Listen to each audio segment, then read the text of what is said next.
I know a man and a woman, we'll call them Adam and Eve, mainly because, well, I always wanted to do that, who have been fighting regularly about everything. Like, I mean it, everything. The time of day, name a subject. He can be difficult and selfish. That's a fact. I know him. But overall, her PCSD is the primary problem.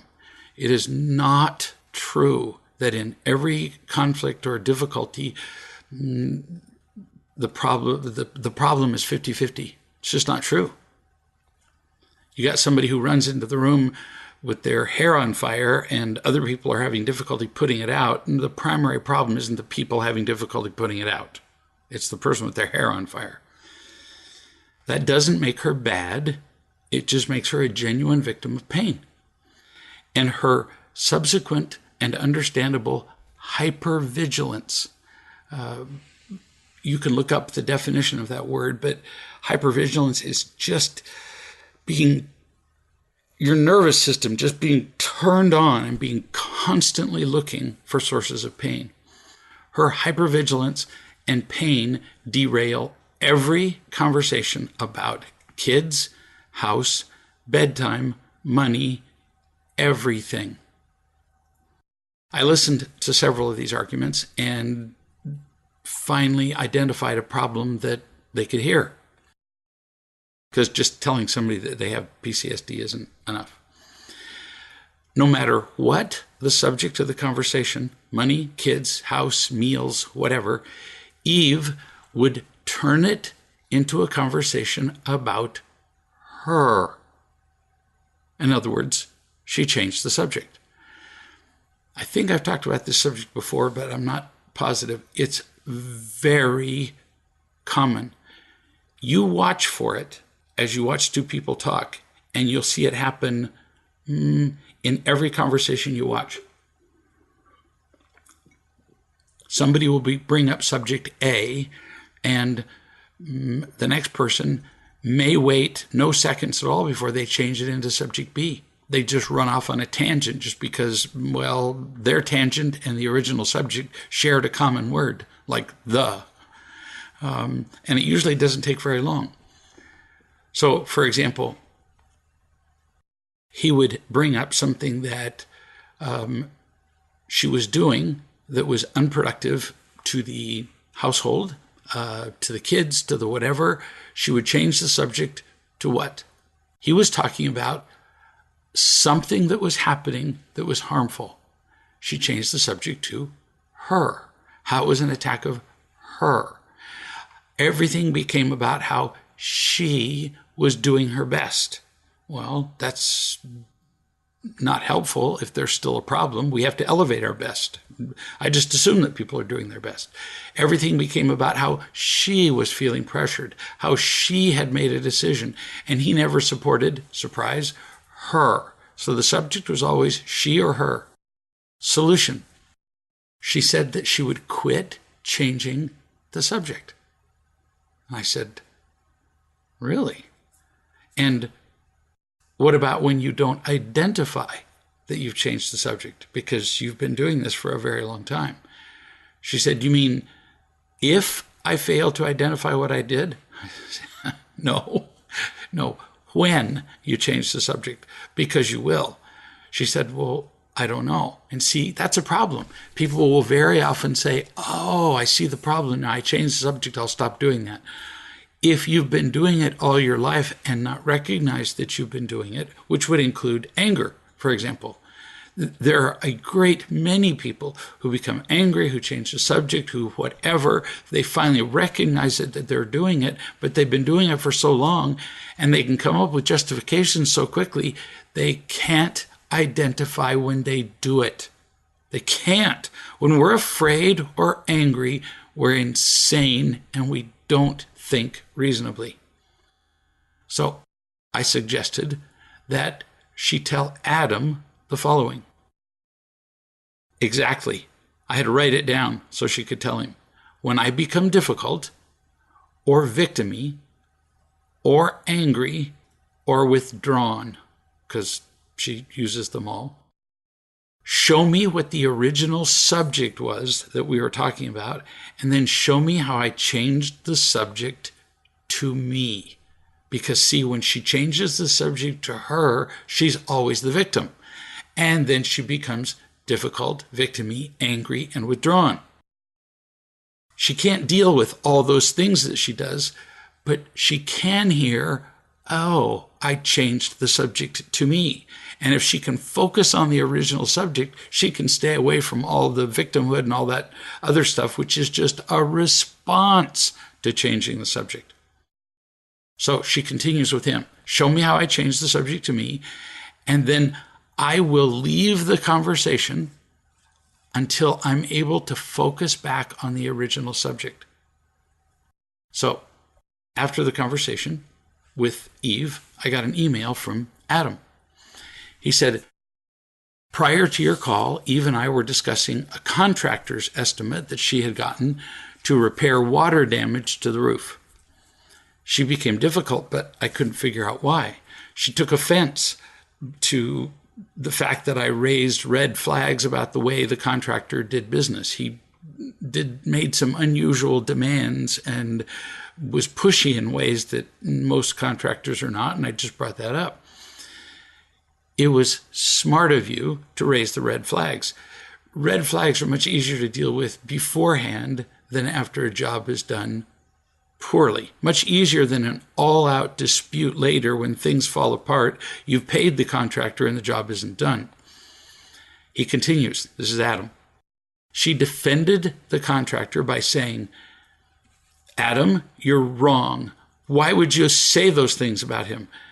She was attacking me, and I felt frustrated. I was angry. Okay, this is exactly when you need to tell her that she changed the subject. The subject was what? This is important because most people don't even know what the subject of the conversation is. Their mouths just move automatically because they've learned to move them all their lives. The subject was repairing the roof. That was the subject. And figuring out who would fix it. It didn't have to be that contractor. She changed it to you judging, guess who? Her choice of contractor. She heard you criticizing her choice. That's what she heard. So she changed the subject. And once she changed the subject to her from repairing the roof, there was no way in this world you were going to get that roof fixed. See?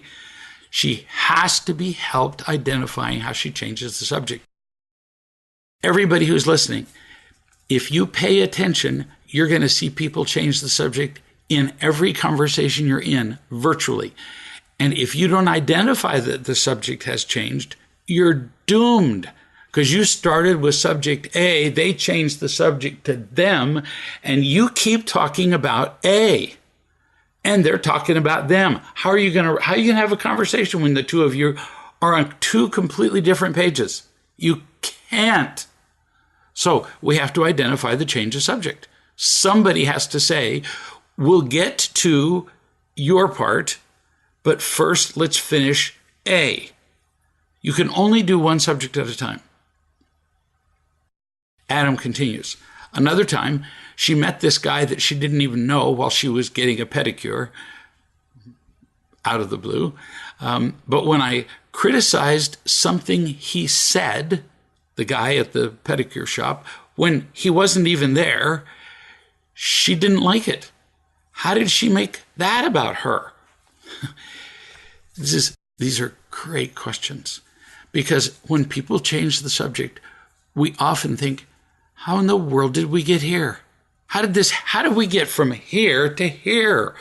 Until you figure that out, it's going to keep happening. So let me translate for you. I wasn't there, but here's what happened because I know her. She heard you tell her that she made a mistake talking with this guy while getting a pedicure because she met him and she talked to him. Now you would think, so what? He's a complete stranger. Big deal. No, because she met him. She chose to talk to him. He's now a part of her life. her again. Notice the operative word. So she takes any judgment about him as being about, hang on, her. Again, it sounds insane, but it's true. She could attend a baseball game and be cheering for a particular team, and if you criticize that team, she would take it as a criticism of her. Why? Because it's her team. Everything in her life is her. Everything she likes, doesn't like, does, preferences, she takes it all personally. She's learned to do that from the time she was a little child. You continue. Do I explain to her how or why she changed the subject? You suggested that I tell her about changing the subject when she gets angry or upset, but sometimes she insists, I am not upset. But that's because she is completely detached from her emotions. All right, so first, whether she's detached or upset, she's still not connected. She thinks there's a difference, upset or detached. Either way, she's not having a conversation with you, is she? If she's upset, she's having a conversation about her, as opposed to the subject that you brought up. If she's detached, she's not having a conversation with anybody. Well, she's having a conversation in her head and just isn't admitting it. But she's still defending herself. That's the point. Doesn't matter whether she's detached or upset. Sometimes people say, I'm not angry. Well, they're not anything. They're just gone. And I've known people who do that, although almost every person who says I'm not angry is lying. So she's still defending herself, and it's harmful. She's defending herself by saying, I'm not upset, for example. She may be withdrawn, but she's still defending. She defends herself almost constantly. And only you can help her stop that by pointing it out. Why? I can't do it as effectively because you're there. Nobody else. I've had, and you both know this, I've gotten hundreds of emails from both of you. And if the two of you describe exactly the same event, I would have no idea that you're on the same planet because of the way that you perceive it. So it wouldn't matter how many times we tried to work this out. It has to be done live or she'll never see it. Now, she may never see it even live, but it's the only way she ever will. And you have to do it consistently. If she doesn't listen to what you're trying to point out, write down exactly what she said. And if necessary, we'll try to have a conversation with all three of us. But if you don't write it down, if you allow these things to go on, it's just going to get worse. Because every time you don't point out when she's changed the subject or she's being defensive, she takes that as evidence that she's not doing it.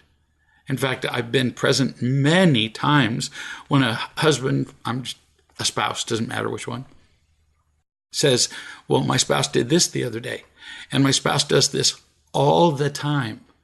And the spouse who really does do it all the time, because I know the spouse, says, well, how could I be doing it all the time? This is the first time you brought it up.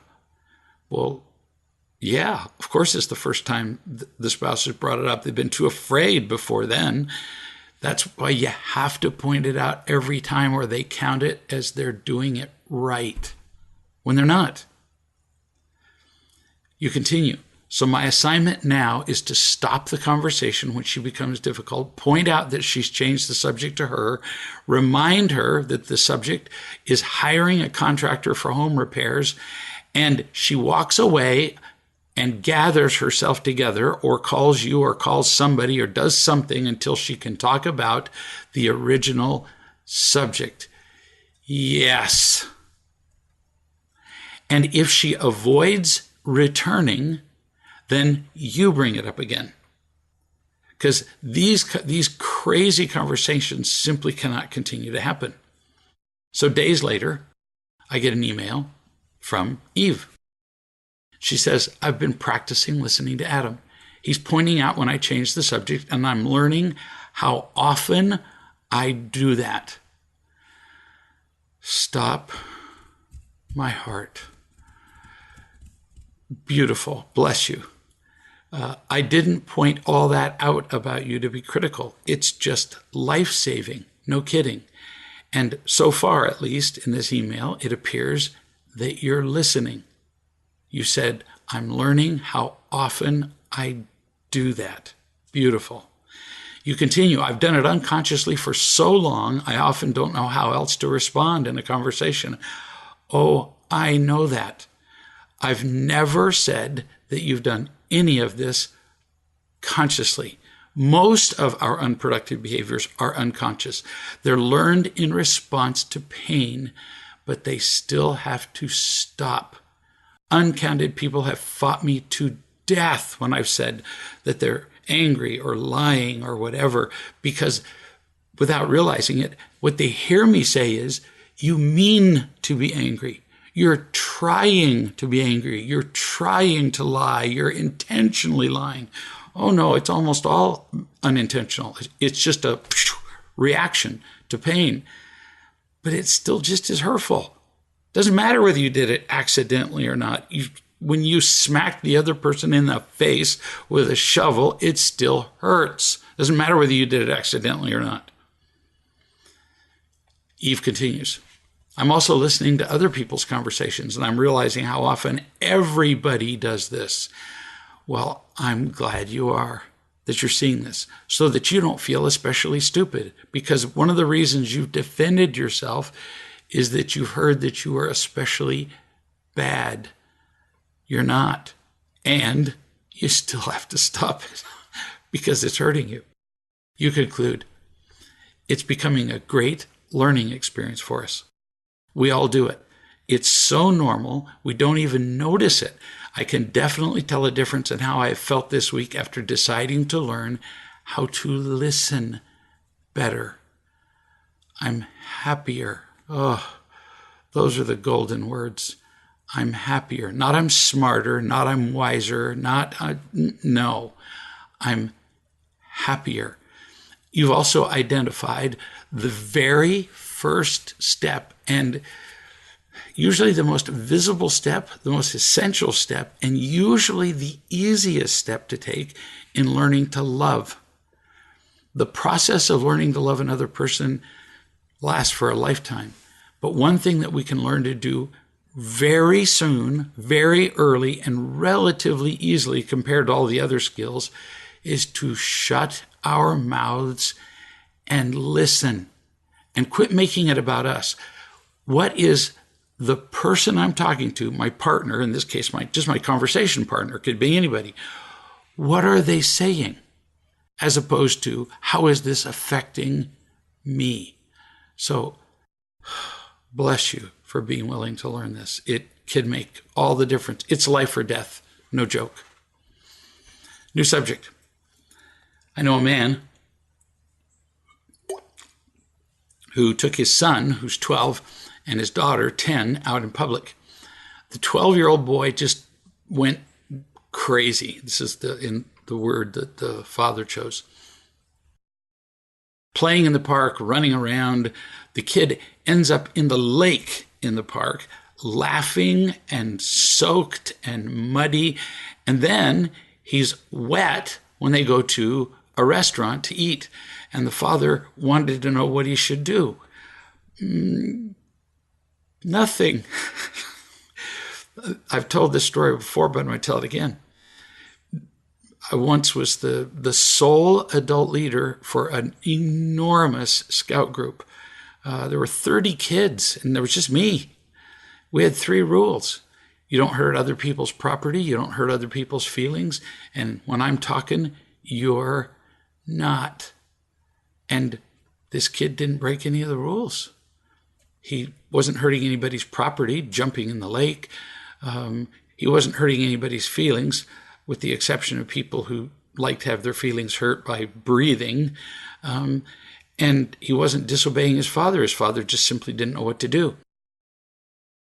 Later, the boy and his sister, after the restaurant, after eating, they were actually still on the restaurant grounds, got a stick and they hit apples off the tree outside the restaurant, and they were throwing them at each other. So you might speak a word at that point about the potential injury of throwing followed by anger, because we've all watched this. The level of play will escalate, and then it turns into we pick up sticks and we start sword play. And once two kids have sticks in their hands, always somebody's going to hit too hard, knock the stick out of the other person's hand, hit them in the face, or smack the other person's hand, and the person who got smacked is going to be offended. Well, they were participating in the play just as much as the other person.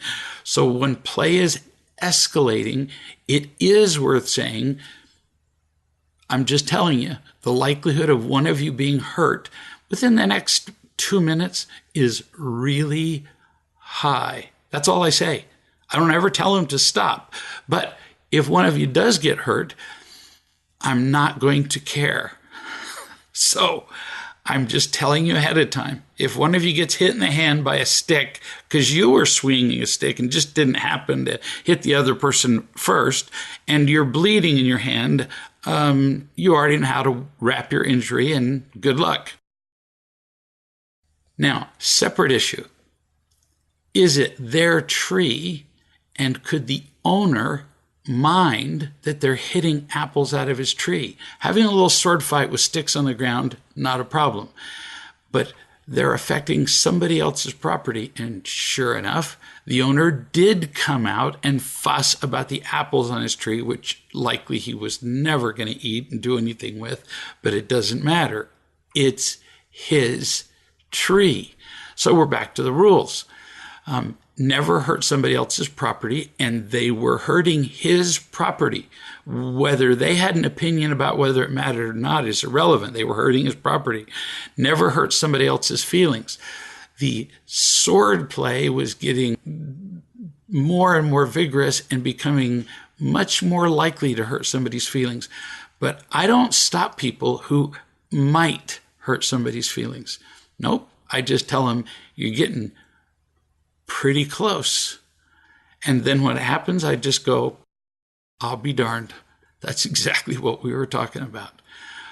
And they listen to you. So what do? You just teach them the 3 rules, and you let them learn life.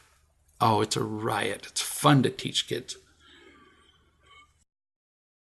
We talk a lot about loving and teaching. I want to give you an example. A grandmother writes, she said, I got to teach my grandson, Noah, a lesson on being classy. One day, this grandmother and I were talking about different ways of doing things and different ways of communicating. And I said, the second way that you described is just much more classy. And teaching a child to be classy or elegant is a very useful characteristic, because teachers pick up on it, friends pick up on it, future employers pick up on it. So she said, I got to teach him a lesson on classy. The other day, while we were out grocery shopping, after putting the stuff in the trunk of the car, he was about to slam it shut when an old man happened to walk by. The man told Noah to be careful when he shut the trunk and not pinch his fingers. So, in other words, the man walked by and butted in when it was absolutely none of his business, and treated your grandson like he was a complete idiot, like he'd never closed the trunk of a car before. The man was butting in.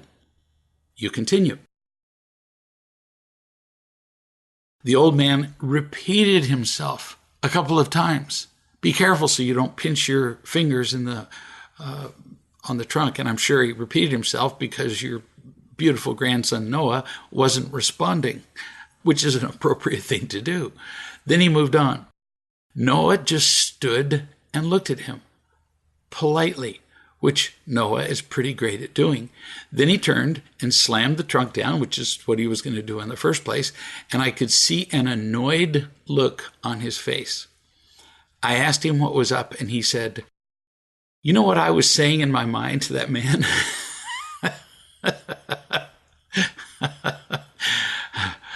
I was smiling because the kid was smart enough. Now, this is a young kid. Noah's, oh gosh, I think 8 maybe. He's a young kid. And at 8, he knew that the man was being inappropriately intrusive, especially when you were standing there, his grandmother. You were the one who had the right to tell him that. The man had no business speaking at all. And this 8-year-old was smart enough to know that.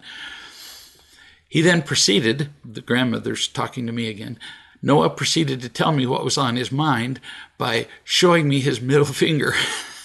I'm assuming he was showing his middle finger separate from his other fingers rather than holding up his whole hand. Or as some people say, read between the lines. I hadn't heard that till I was 50-something. He showed me his middle finger and said, it was none of that man's business. That is really brilliant. Because no, it wasn't. Grandmother says, I smiled. I got a chance to teach him a more classy response. Although, frankly, that one was pretty good. I told Noah a better way of responding might look like him saying to the man, thank you, I've got this. That way he can express himself, but without offense or anger. Oh, that's very classy. And what a lesson to teach a kid that age. It's just priceless. We either tend to have no response at all or we get angry. I have on many occasions when people have intruded into what I'm doing just said, thank you for giving me that suggestion. I've got this. And the only reason I say I've got this is if you only say thank you and you don't do it their way, then they keep giving you their advice till you're dead. So this is an example of what we tend not to do with our children. They react badly to something, then we tell them that they're wrong, or we act like victims with them. We don't teach them the course called living. How do you interact with other people? What is a more productive, or in this case, what is a classier way to interact with other human beings? This is a beautiful example of a grandmother doing that. If only more of us did that with our kids. If we teach them when they're 8, they're much better off when they're 20, I'll tell you. New subject. I was talking to a woman who has had her share of fears, and then she gets stuck. And most people who are afraid do get stuck, in fact, paralyzed. She defends, she argues, she attacks, she runs over and over again. But I began to notice something, and I wrote to her. And I said, read this slowly. A number of times you have seen me stop you in mid-sentence, which is no small effort, as you know, and tell you, baby, you are unbelievably gorgeous right now. Now, why have I said that? Because I've said it on the occasions when you're being you, the real you, without the fear and the attacking and all this stuff that you do when you're afraid. On each of those occasions that I've said, you are unbelievably gorgeous right now, it was when you were loving and teaching someone else. It took me a while to notice this, and I want to apologize to everybody when it takes me a while to notice something that would help them, but I'm learning too. That whenever she was concerned about something being done to her, she would get angry, withdrawn, all that stuff that we talked about. But when she was loving other people, she completely focused and forgot about herself. It's a beautiful thing to see. That is when you come out. You come out when you're loving. No kidding. You like being loved, no doubt, everybody does. But you were born, this particular person, and those of us who are listening, some of us may fall into this category too, but I was talking particularly to her. You were born and gifted to love. When you're like that, you have no flaws that matter. You're beautiful. Oh yeah, you might have a skin blemish or whatever. Who cares? I mean it. Who cares? Your power and beauty are so radiant that nobody would see anything else. I've been there when you've been loving toward other people, and all they see is the beauty of your loving. If you remembered that, it would change the rest of your life. Imagine that somebody is looking directly into the sun. Would they say, oh my, look at those ugly sunspots, because the sun does have little sunspots that rotate as the sun rotates. People don't realize the sun rotates just like the earth does. And they result from places where the radiation is uneven. No, looking at the sun, and by looking at the sun, I mean looking through some sort of goggles or so on so you can look safely. They wouldn't point out the sunspots and say they were ugly. It would just be, wow. During the recent total eclipse that passed through the United States, for example, people don't understand that there's different kinds of eclipses. This was a special one because the moon was at exactly the right distance so that it completely covered the mass of the sun. And all you could see was the corona. That's the radiation at the edge of the sun. It was flawless. In fact, it was so good that you could see little bumps when the eclipse was complete, and the little bumps were uneven places on the moon. It was that good. There wasn't anybody who was watching that total eclipse who went, oh, well, that's crap. I mean, look at those uneven bumps, And no, it was a glorious experience. Who would look at a flower that was beautiful and notice a bit of asymmetry in the petals? No, nobody with any sense would do that. A thing is just gorgeous when it's being itself. Same with you. You have flaws, sure, but when you're loving, you radiate like the sun. You're like a flower that's perfect.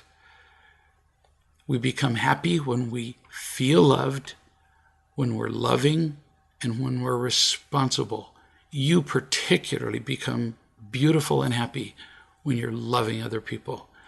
This may apply to many of the people who are listening, but this particularly applies to this person. New subject.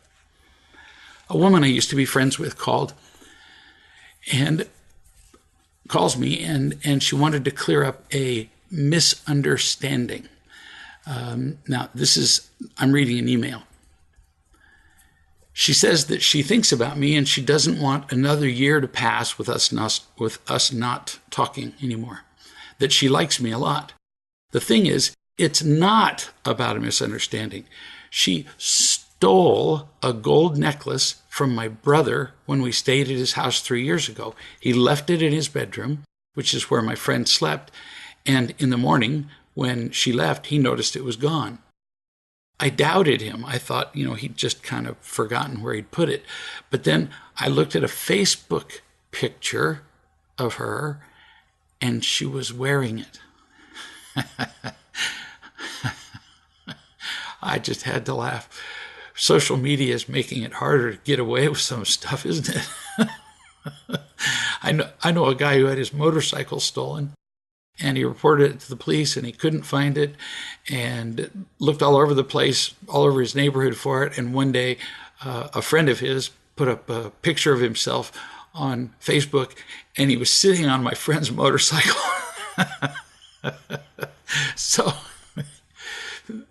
So it does have some uses, apparently. The lady who's writing said, when I saw the picture, I called her, and she said, I don't know how the necklace got into my luggage. The excuses we use when we're caught are pretty hysterical. I'm sure the police could go on and on with the excuses they've heard.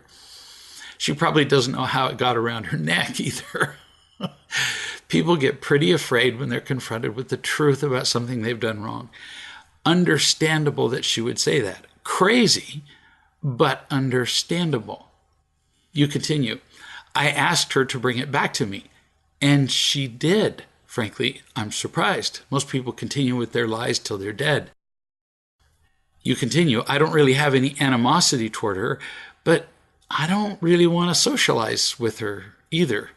And I understand what you mean. You could have no animosity, but not want to meet somebody someplace who's a car thief and walk out and have your car be gone. It also annoys me, you say, that she continues to play dumb like nothing happened.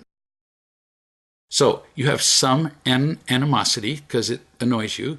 You get to choose whether you want to be her friend. Only you. You're the only one who gets to make that choice. You have choices. Now, let me just give you a couple. You could, one, simply stay away from her. It sounds like you haven't really missed her that much, so no great loss there, as long as you don't hate her. Or, second, if you think she has potential as a friend, you could give her a chance to know what truth-telling can feel like. You could tell her that you would love her either way, but that now she has a chance here to be honest and feel free by telling you the truth about stealing the necklace. Your choice. I don't have an opinion. But we always have choices, as opposed to simply reacting, which most people would do. Well, she stole my necklace and I'm angry at her and I'll never speak to her again. That's not making a choice. That's a reaction. Whereas what I just described to you was two choices. So much better to make choices. We're so much happier. New subject. A woman asked me for a single thing that could make a difference in their household right now. Now, this is a lady who's married, she has children, and she said, there are too many things to learn. Give me one thing I could implement right now that would make the biggest difference. I said, easy. No whining or anger. See, children don't understand quite no anger, but they do understand whining. They don't realize that when they're whining, they're always angry, but they get whining because it's a tone of voice. It's unmistakable. One lady said, well, I don't think he whines as much as you think. This was today. And I said, well, I'm on Skype with you right now. Listen to your son in the next room. Listen to him talking to his brother. Can you hear him? She said, yeah. I said, he's whining. Well, he's not really whining. I said, I'm trying to help you. That tone of voice is called whining. So I mimicked it. I mimicked her son's tone of voice, and I said, so was that a normal tone of voice on my part, or was I whining? She hung her head and went, oh my gosh, he whines all the time. He never stops whining. Right. So back to the woman who asked me the question. No whining or anger. So when her young son whines for something, she just keeps saying, this is what I'm recommending to her, she just keeps saying that she doesn't understand whine, because it turns out whine is a language. She understands English, but she doesn't understand whine. If he keeps it up, then he can go be by himself until he can remember how to speak English. That's intentionally meant to be funny. Kids actually enjoy it when you play with them, when you joke with them, especially when you joke with them like word play. So what you're speaking now is whine, and when I went to school, I didn't learn whine. I did learn English, so you go into the next room, and you could look it up in a book if you'd like. You could take the dictionary with you, and you could look up how to translate whine to English, and when you can do that, you can come back, and we'll talk. It works amazingly well to teach children not to whine. She said, oh, and in the car on the way home from the store the other day, he was singing a song that he had invented. Now, keep in mind that she actually did what I said. She refused to listen to whining anymore, and he quit whining. What's the key? Consistency. No kidding. Parents every day say to me, I did what you said and it didn't work. And I say, you didn't do what I said. Well, how do you know you weren't there? I said, because I have yet to know a child, I still haven't, where the parent has consistently just refused, act oblivious, acted like they were deaf or stupid when the child whines and says, I don't understand what you're saying. When you say it in English, then I will listen. Children hate being ignored. So if you consistently refuse to listen to whining, they won't do it. Children only do the things that get them what they want. If something absolutely does not work, they don't do it. You don't see children, for example, sit around and hit themselves in the head with a hammer. Why? Because it doesn't work. Really. You never see them eat through their nose. Why? Because it doesn't work. Kids really quickly discover the things that work and don't. So she quit listening to his whining, and he stopped. Really? After 2 days, I think. So she continues to write. She says, oh, by the way, and in the car on the way home from the store, he was singing a song that he invented. And the words of the song, she didn't give me the melody, or I'd be happy to duplicate it for you. The words went, I can talk or I can whine. He's made up his own song. But if I whine, you don't understand what I say. I'm pretty sure this kid was 3. So at age 3, this kid not only understood the difference between whining and English, but composed a song about it. How about that for genius? And then we think, well, I just can't teach this to my child. He just won't learn it.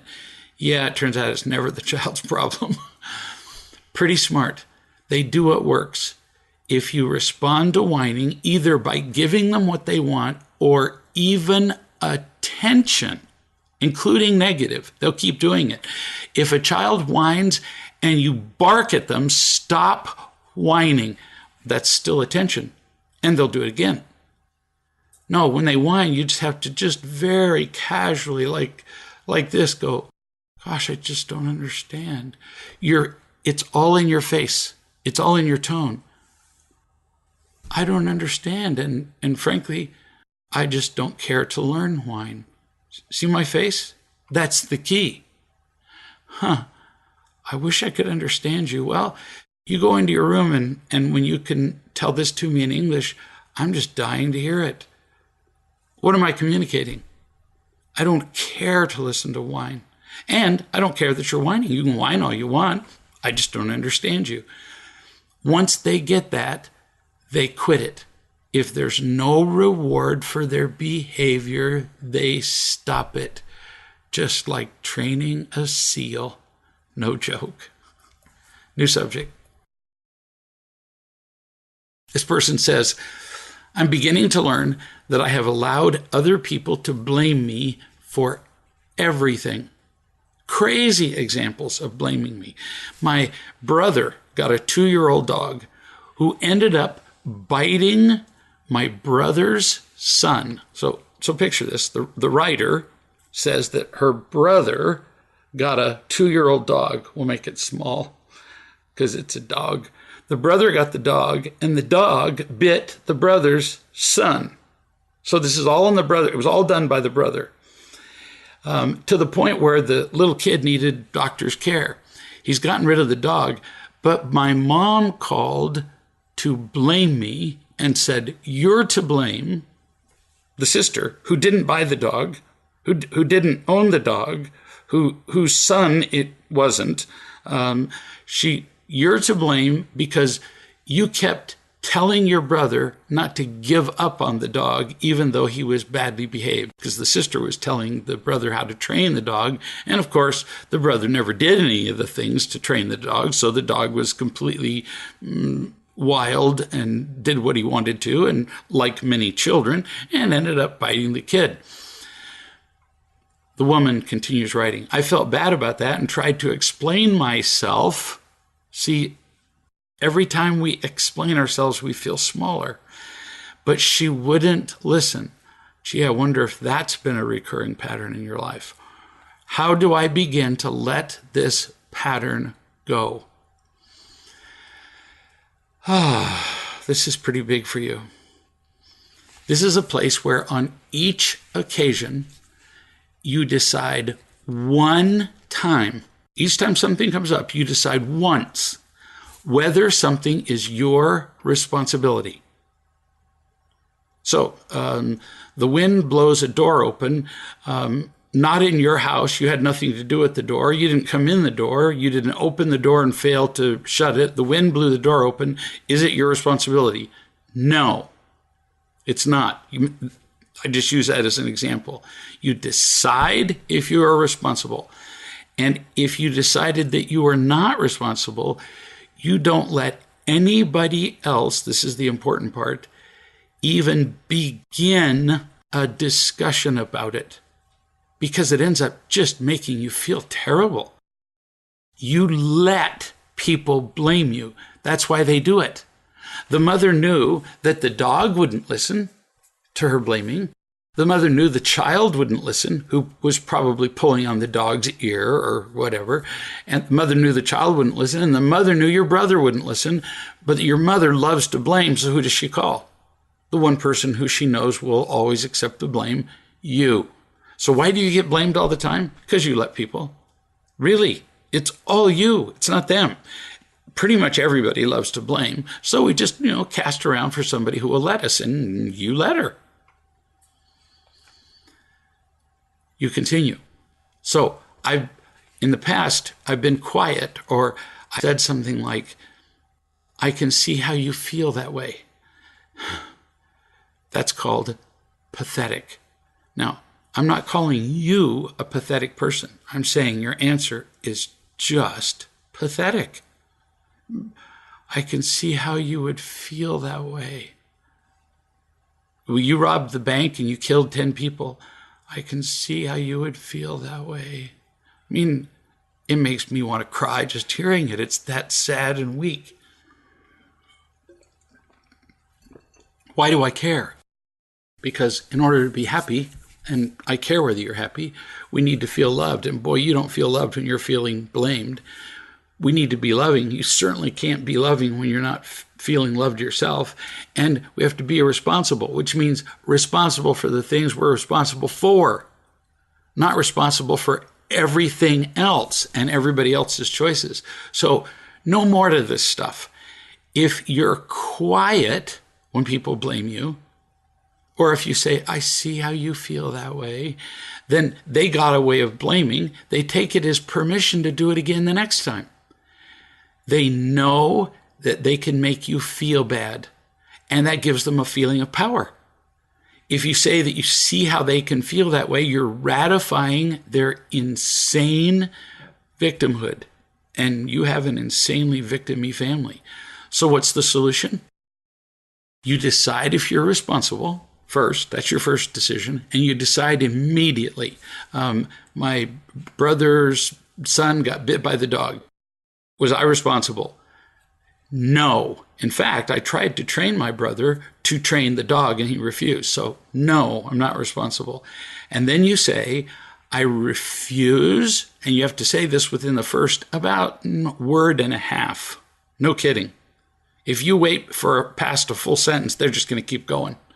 You can stop a rock at the very top with you can stop a boulder with a pebble at the top before it started rolling. But once the rock has started rolling down the hill, yeah, you're dead. You can't stop it. Same with people blaming.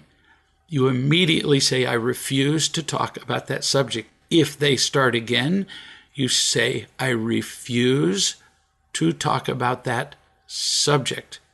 If they keep going, you leave the room or you hang up the phone. People blame you particularly because you let them. It's that simple. You continue. I don't need to be right, so I let it go and accept the blame. I don't know which is worse. needing to be right or accepting the blame. Either way, you become a small person. So you don't need to be right, but you do need to feel worthwhile. And accepting the blame makes you feel worthless.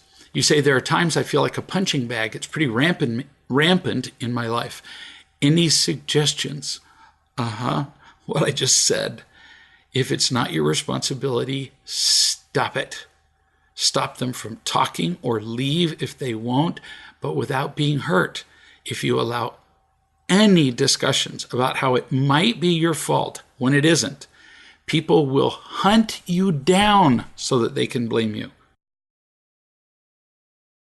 People can smell people who are blamable. They can smell people who are victims. They can smell people who can be bullied. I mean, a bully can walk into the room and just go, that one, and we'll go bully that kid. They will smell you out, and you've got to stop it. You say, not only do people blame me, they want me to feel bad, like they want a pound of flesh. No, it's not like they want a pound of flesh. They do. And they find you because you let them. Another example, I was having lunch with a friend, a therapist, Julie. She was talking when at a table next to us, a woman misplaced her phone and was frantic.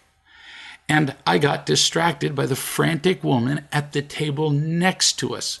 Now, I wasn't there, but I would bet almost anything that you got distracted because you felt what? Because it's a pattern. Responsible for her being frantic. You feel responsible for anybody who's unhappy because it makes you feel uncomfortable. Turns out it's really a selfish motivation. It's not loving. You couldn't just sit there because you'd feel bad for not helping her, and then you'd be blamed. You were terrified that this woman who was frantic would turn to you and say, how come you're not helping me? That's what you were afraid of. It's nuts, but it's true. Same problem we've been talking about. You say, when my attention went back to my friend, I saw the pain in her face. I apologized and said I was wrong and it was unloving. And what she had to say was important to me. And I could tell her where she was when we were talking, when the conversation got interrupted, so we could resume. But she said, no, she was too hurt. Your distraction was from obligation. Then you apologized. So first you took the blame for the woman being frantic. Then you apologized to your friend because her feelings were hurt. You took her blame because everybody loves to blame you. Your target is just huge. Guilty and obligated again. Wrong.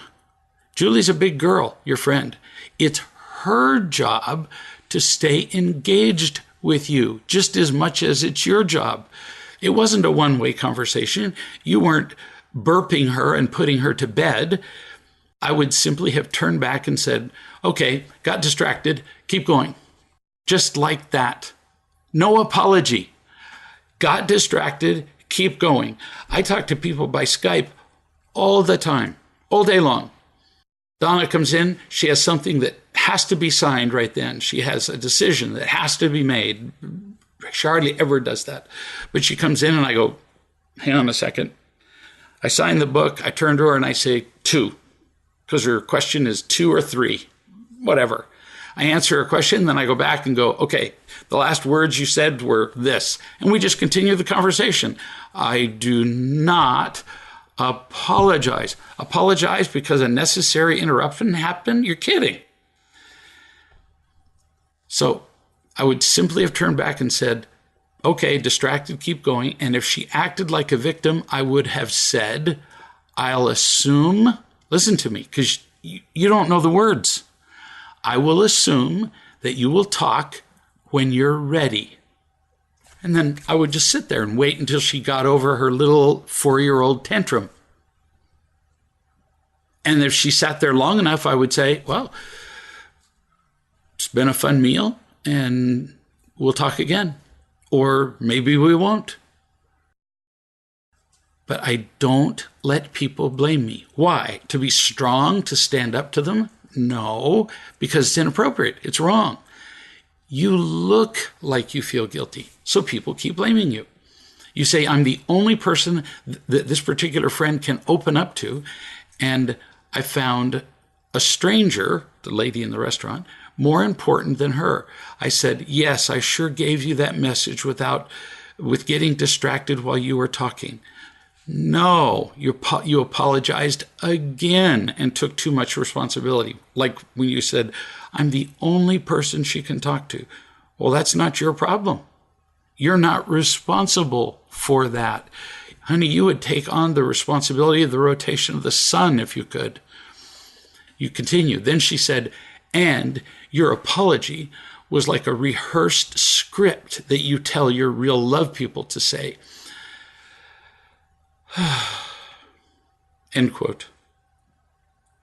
You continue. I said, maybe my delivery was not good, but my regret was real. This is getting unbelievably convoluted. Even the regret is wrong. You were simply distracted. Who wouldn't be by somebody screaming and yelling that they lost their phone? That happens. Even though in this case, it was probably your tendency to take responsibility for stuff that distracted you in the first place. Your friend can just get over it or not. But either way, it's not your responsibility. The victimhood is hers. You didn't cause it. You continue. I invited her to continue the conversation. She said no. Well, too bad. She chose to be a victim and blame you. She chose, not you. You say, I excused myself to go to the bathroom, where I remembered the truth and realized that she wants me to feel bad and wants a pound of flesh. Honey, you don't mean to do this. But by leaving to the bathroom, you took responsibility again, or you wouldn't have felt bad enough that you had to leave. You do what I talked about earlier. You choose once not to be responsible for the feelings of other people. I do know how hard that is, but there's not another way. An example.